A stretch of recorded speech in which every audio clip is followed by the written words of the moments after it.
সমাগত 2024 চনৰ বিধানসভা নিৰ্বাচন আৰু প্ৰতিটো ৰাজনৈতিক দলে এতিয়া ইতিমধ্যে আৰম্ভ কৰিছে নিৰ্বাচনী কুচকাৱাজ। কংগ্ৰেছেই হওক বা বিজেপিয়ে হওক বা যিকোনো ৰাজনৈতিক দলেই ইতিমধ্যে তেওঁলোকে আৰম্ভ কৰিছে ৰাজনৈতিক কুচকাৱাজ। আৰু মই বৰ্তমান উপস্থিত আছোঁ ঢেকীয়াজুলিৰ সমষ্টিৰ অন্তৰ্গত ৰাক্ষসমাৰীত 2024 চনৰ বিধানসভা নিৰ্বাচনত ঢেকীয়াজুলি সমষ্টিৰ পৰা আচলতে তেওঁলোকে কেনেধৰণৰ প্ৰাৰ্থী এইবাৰ বিচাৰিছে। মই পোনে পোনে যাবলৈ বিচাৰিছোঁ, এগৰাকী লোক আছে। কি ক'ব দাদা, 2024 চনৰ বিধানসভা নিৰ্বাচন সমাগত, এইবাৰ ঢেকীয়াজুলি সমষ্টিত কেনেধৰণৰ প্ৰাৰ্থী আপোনালোকে বিচাৰিছে?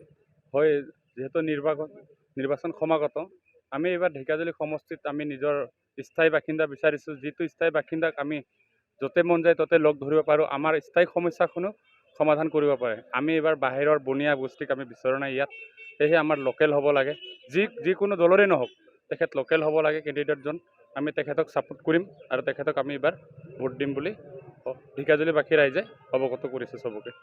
সন্মানীয় সাংবাদিকসকল, মই প্ৰাৰ্থী হিচাপেতো আগৰ যিজন পুৰণা প্ৰাৰ্থী আছে আমাৰ অশোক সিঙাল ডাঙৰীয়া, তেখেতে যথেষ্ট কাম কৰিছে ইয়াত। গতিকে প্ৰথমে মই অশোক সিঙাল ডাঙৰীয়াক ধন্যবাদ দিওঁ, যিহেতু তেখেতে এতিয়া 10 বছৰ অতিক্ৰম কৰিব আৰু তেখেতৰ লগত আমিও লগতে কাম কৰিছোঁ। নাই বুলি নহয়, মই এজন প্ৰাক্তন জিলা পৰিষদৰ সদস্য হিচাপে কৈ আছোঁ যে তেখেতৰ কামবিলাক প্ৰায়ে ভালে পাইছে, কিন্তু অনাগত সময়বিলাকত অলপ কঠিন হ'ব। কিন্তু তেখেত জিতিবইটো খাটাঙেই, কিন্তু অনাগত সময়বিলাকত অলপ কঠিন হ'ব আৰু কাৰ্যকৰ্তাবিলাকে অলপ ভালকৈ কাম কৰি যাব লাগিব। এইটো আপুনি ঢেকীয়াজুলি সমষ্টিতে আৰু সমাগত বিধানসভা নিৰ্বাচন, এইবাৰ ঢেকীয়াজুলি সমষ্টিত আপোনালোকে কেনেধৰণৰ প্ৰাৰ্থী বিচাৰে?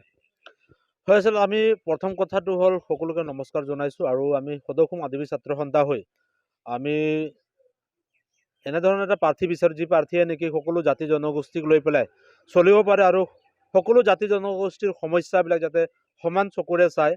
আৰু উন্নয়নৰ কথা ক'ব যায় যদি কিছু উন্নয়ন হৈছে আৰু বহু কৰণীয় কাম আছে, সেই কামখিনি কৰিলে আমি নিশ্চয় আনন্দিত হ'ম। আৰু যিহেতু এতিয়াও সময় আছে, কিছু কাম কৰণীয় আছে, সেইবিলাক কামবিলাক কৰক বুলি আমি কৰিব বুলি আশাবাদী। আৰু লগতে যিটো আমাৰ আদিবাসী ছাত্ৰ সন্থা হৈ আমাৰ যিখিনি দীৰ্ঘদিনীয়া যি দাবী আছিলে, আচলতে দাবীবিলাক কিছু সংখ্যক তেখেতসকলে দাবীবিলাক উত্থাপন কৰিছে বা হোৱাৰ দিশে আছে। আগন্তুক দিনত 2024 চনত যিজনে বিধায়ক আহিব বা এনেধৰণৰ প্ৰাৰ্থী এটা প্ৰত্যেক দলকে আমি আহ্বান জনাম যে আপোনালোকে প্ৰত্যেক দলে যাতে এটা সহজ সৰল বা নিকা প্ৰাৰ্থী প্ৰয়োগ কৰক, বা যিজন প্ৰাৰ্থীয়ে যাতে সকলো জাতি জনগোষ্ঠীক লৈ চলিব পাৰে, আচলতে সকলো জাতি জনগোষ্ঠীৰ মনৰ কথা বুজিব পাৰে, তেনেধৰণৰ প্ৰাৰ্থী প্ৰক্ষেপ কৰে। আৰু যোনে নিৰ্বাচন জিকি আহক তেখেতে যাতে সকলো জাতি জনগোষ্ঠীক লৈ চলে আৰু সকলো যাতে অধিকাৰৰ কাৰণে মাত মাতে, তাকে আমি অনুৰোধ জনাইছোঁ। আপুনি ঢেকীয়াজুলি সমষ্টিৰ?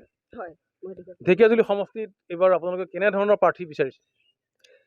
এইবাৰ আমি ঢেকীয়াজুলি সমষ্টিত যিজন প্ৰাৰ্থী নিৰ্বাচিত হ'ব, তেওঁ প্ৰাৰ্থী একচুৱেলি স্থানীয় হোৱাটো ভাল। স্থানীয় প্ৰাৰ্থী হ'লে আমি ভাল পাম। এইবাৰ আপোনালোকে কেনেধৰণৰ প্ৰাৰ্থী আপোনালোকে বিচাৰে, কি ক'ব? হয়, আমি বিশেষকৈ আমি এনে এজন নেতা বিচাৰিছোঁ, যিজন নেতাই যাতে খালি নিৰ্বাচনৰ সময়ত নহয়, বিভিন্ন সময়ত যাতে ৰাইজৰ মাজত দেখা পোৱা যায়। এনে এজন নেতা নালাগে যিজনৰ কাৰণে এপইণ্টমেণ্ট ল'বৰ কাৰণে ৰাতিপুৱা 7টাত গৈ 11টাত দেখা হয়। লোকেল নেতা হিচাপে ধৰক যিজনেই হওক, যাতে ৰাইজক সময় দিব পাৰা, ৰাইজৰ কষ্ট বুজিব পাৰা। যে নিৰ্বাচন আহিলে যে বিভিন্ন ছ'চিয়েল মিডিয়ামৰ মাধ্যমত খালি দেখা যোৱা ছ'চিয়েল মিডিয়াৰ নেতা আমাক নালাগে, সামাজিক মাধ্যমৰ পাব্লিচিটি থকা নেতা আমাক নালাগে।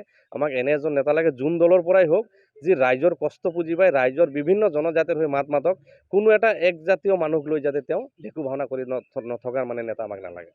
বিধানসভা নিৰ্বাচন সমাগত ঢেকীয়াজুলি সমষ্টিত এইবাৰ আপোনালোকে কেনেধৰণৰ প্ৰাৰ্থী আপোনালোকে বিচাৰিছে? আমি তাতে অসমৰ উন্নতি কৰা বা কিবা তেনেকৈ এতিয়া তেনেকৈ আমি নতুনভাৱে এইবাৰ বিচাৰিছোঁ আৰু নতুন লোক বিচাৰিছে আপোনালোকে? হয়, নতুন কোনে ৰাইজৰ ভাল হৈ থাকে সেনেকৈ আৰু এগৰাকী বাইদেউ আছে, মই তেওঁলোকৰ ওচৰলৈ যাবলৈ বিচাৰিম। বাইদেউ, 24 নিৰ্বাচন যিহেতু সমাগত বিধানসভা নিৰ্বাচন, এইবাৰ ঢেকীয়াজুলি সমষ্টিত, আপুনি ঢেকীয়াজুলি সমষ্টিত এইবাৰ কেনেধৰণৰ প্ৰাৰ্থী আপোনালোকে বিচাৰিছে? আগতে যিটো প্ৰাৰ্থী আছিলে সেইটোকে হেৰি কৰিব বিচাৰিছোঁ।